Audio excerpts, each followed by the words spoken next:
So I want to talk to you about how we at Pineshield are using Crmble to report on our application process.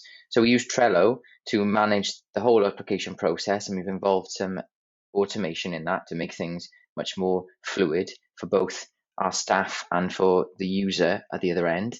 But Crmble really supports in our efforts to evaluate how things are working and allows us to report on a number of features, which I'll go through now. So here we've got applicants, those that have been invited to interview, those that are going through due diligence or employment checks, and following that, they're either unsuccessful applicants or they become successful and they commence employment with us. Crmble allows us to report on a number of things that supports this process.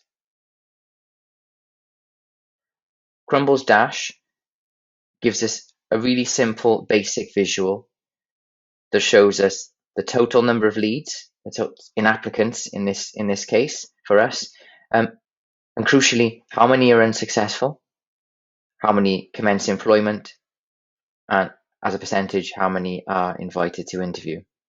What's really useful for us is the leads by source graph here, which shows the number of applicants who've come through the different recruitment channels. This allows us to track and improve and evaluate the ways in which we market and promote our job vacancies. What it doesn't show here in this leads by source is how successful those 55, for example, applicants through Indeed are. But there are ways to do that, which I'll show in a minute. So this is just a really useful visual, quick representation of how things are going in recruitment. And it's really great at allowing us to report at management level and just see at a glance how things are going.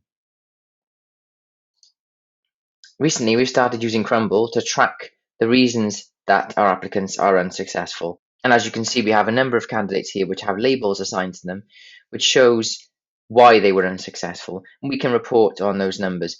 We can't report on labels, but what I do intend to do is set that as a custom Crmble field, which is a relatively new feature to Crmble, to allow for this to be a drop-down option that's set by the recruitment coordinator when they make that decision that the applicant is unsuccessful, therefore allowing me to report on their unsuccessful status. So I hope you found that useful. I've talked through how we are using Crmble currently. It has developed since we started it. We were just using it simply to report. The addition of the Crmble field has been a really nice touch and allowed us to report just a little bit more on those aspects that we were hoping to report on through different means. But as Crmble grows, it's really helping us to grow as a small business. But it's something that we're really passionate about, and Crmble is really helping us to drive change in our company. Thanks.